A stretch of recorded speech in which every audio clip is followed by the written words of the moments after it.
Hello and welcome. This is going to be a presentation over a few aspects of Mexico that I really enjoy.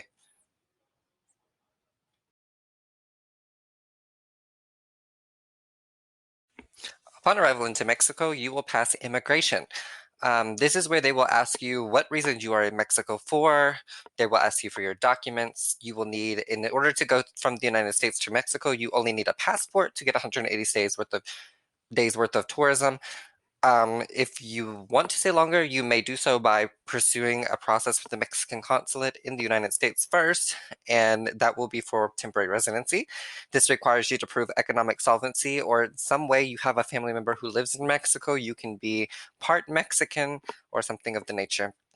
They will ask, but like I said, they will ask you questions about your reasons for being in Mexico. You will have to, typically it's very brief. It's either business or pleasure.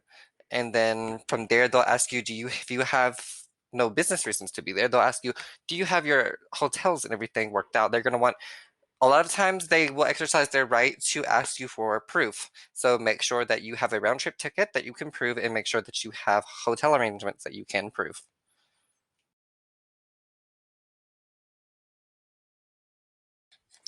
So the first place we're going to talk about is Guadalajara, Jalisco. This is the second largest or second most populated city in the nation of all of Mexico. Um, One big thing with the Americans is that this is also the home of many Americans within the nation. There's the largest population of American tourists and American residents who all retire to a closer town called Chapala, which we will get to soon. Um, but another thing, the biggest thing about this city is that throughout the 17th and 18th centuries, Guadalajara increased its wealth and influence by importing goods from the Pacific coast and distributing them to the rest of Mexico. The region also achieved greater stability by negotiating peaceful settlements with the indigenous tribes.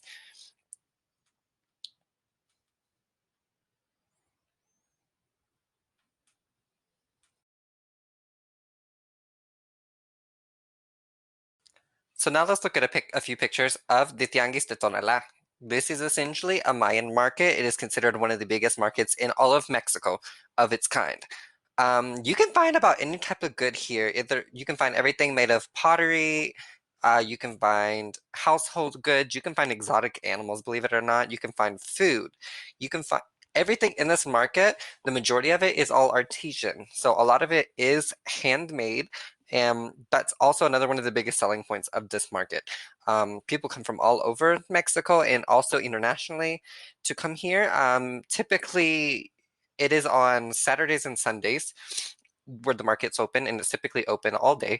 Um, but you can find just about anything in here, and everything is really reasonably priced. Believe it or not, I have bought leather wallets at this market for like $2 American.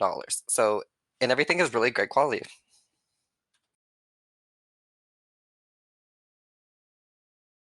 So now we're going to get into the biggest thing that I enjoy most about Mexico, which is its food. First thing I want to say is that Mexico is also known as one of the most advanced countries when it comes to food. They have the best culinary culture in the world. And in fact, the top chef in the world is actually Mexican herself.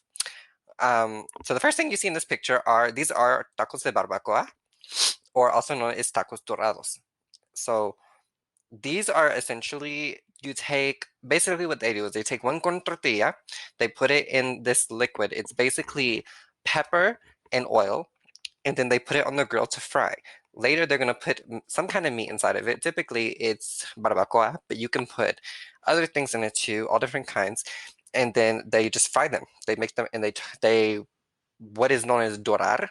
So this is essentially to cook it, and it's going to get a little bit crispy.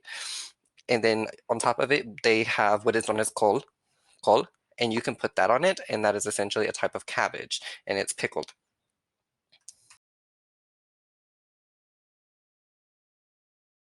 So now we're going to get to the most popular tacos in Guadalajara, and those are tacos al pastor.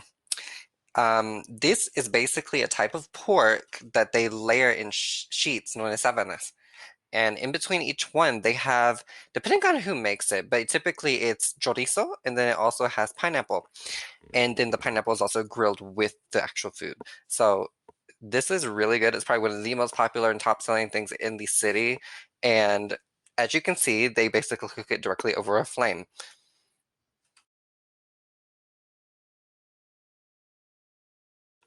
The picture you see here is what's known as jericaya. This is basically a type of flan that is known to the state of Jalisco specifically.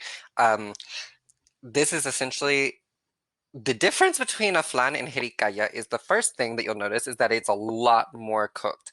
It's almost burnt on top, and it's done intentionally. In fact, in my opinion, the ones that are burnt the most taste the best. And these are also cooked in what is known as barro, or this is basically a type of clay. So that does change the taste, believe it or not. And if you buy them separately, you'll notice that the ones that are made that are coming like plastic or glass taste a lot different than the ones that come in the actual clay. But and I think also another thing that I've seen is that there's not they don't put the same types of stuff inside of flan. Typically, flan will be very plain. You can sometimes find a coffee liqueur that goes in it, but jericaya a lot of times they'll add stuff like cinnamon.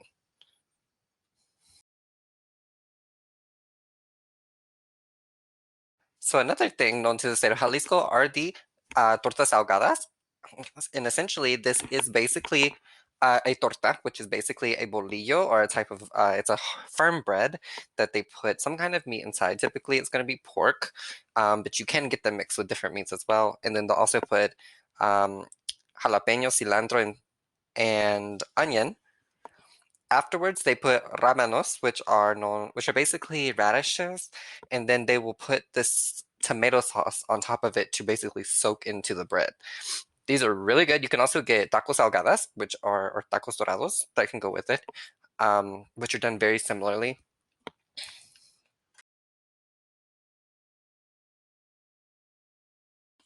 So another one of the things I recently found about this is that there is somewhere called the Barranca de Huentitan.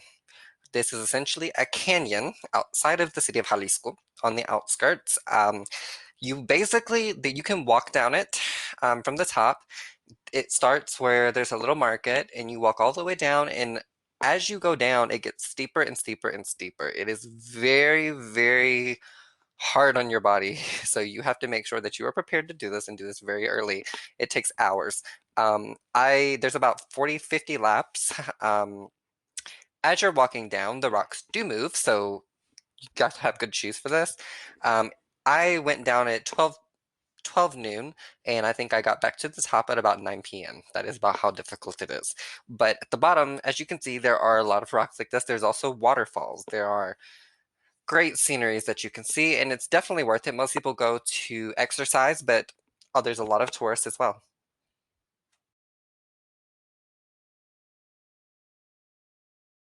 So this is another picture of the Barranca de Huentitan. And in this picture, you'll see the valleys. There are tons of these. Like I said, as you can see, there's water that goes through them as well. Um, Interestingly enough, if you're in a plane, you can actually see this as you're entering Jalisco, and you can actually somewhat gauge where you're at. It's really pretty beautiful, though. It's almost reminds me of being in the North Georgia mountains, but almost like a lot more intense version of it. There are some civilizations that do live there. There's not very many. They're small villages.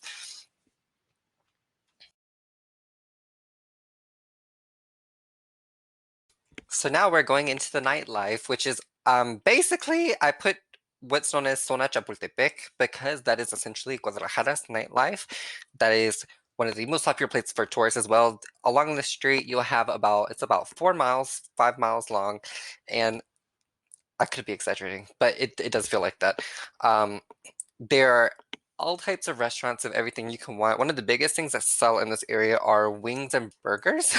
I don't know why, I guess because of all the drinking, but you can also see in this center, they'll have markets at nighttime that you can go through. All these are artisanal goods, typically from the same vendors that come from Tonala.